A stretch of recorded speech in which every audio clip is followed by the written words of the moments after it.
Miracles of Pir Shams. Bismillahir-Rahmanir-Rahim. Pir Shams took a seat in a mosque. There was a boy in the city who had great affection for the Pir. Unfortunately, he died.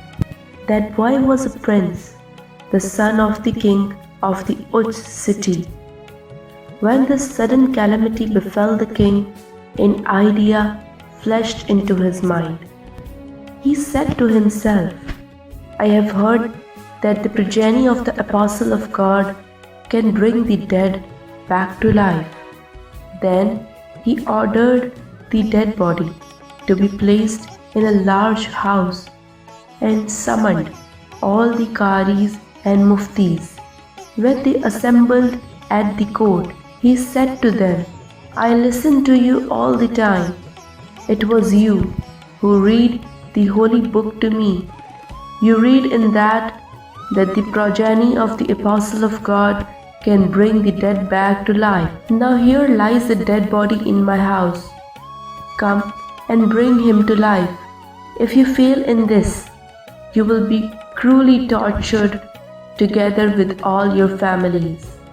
On hearing this, the Qaris and Muftis asked the king to make a proclamation in the city, summoning such a person.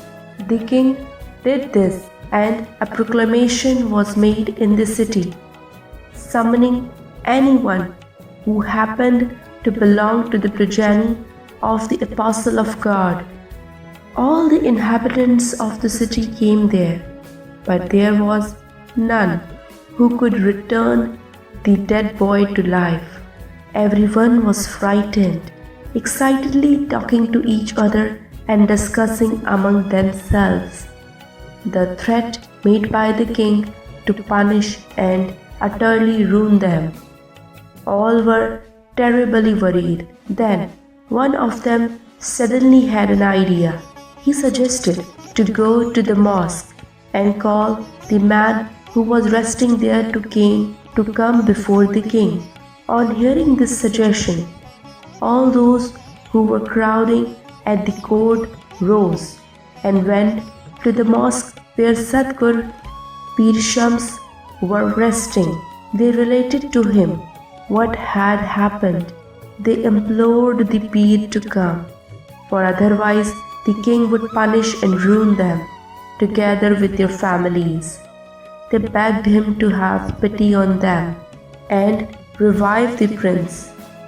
Sadhguru Shams then asked them whether there was any person besides himself in the city belonging to the progeny of the Apostle of God capable of bringing the prince to life. He added, I am a slave of Muhammad, the Apostle of God.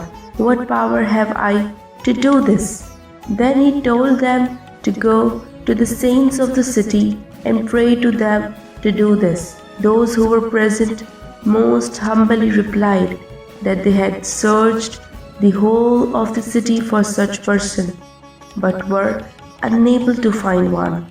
They prayed to the Pir to pity them, as would their own father and mother, and save them and their families from the wrath of the king. Then the Pir rose and went to the palace of the king. He took the dead prince by the arm, and the boy rose at once. Thus he brought the boy back to the life. When the boy got up and recognized the Pir, they at once went out together.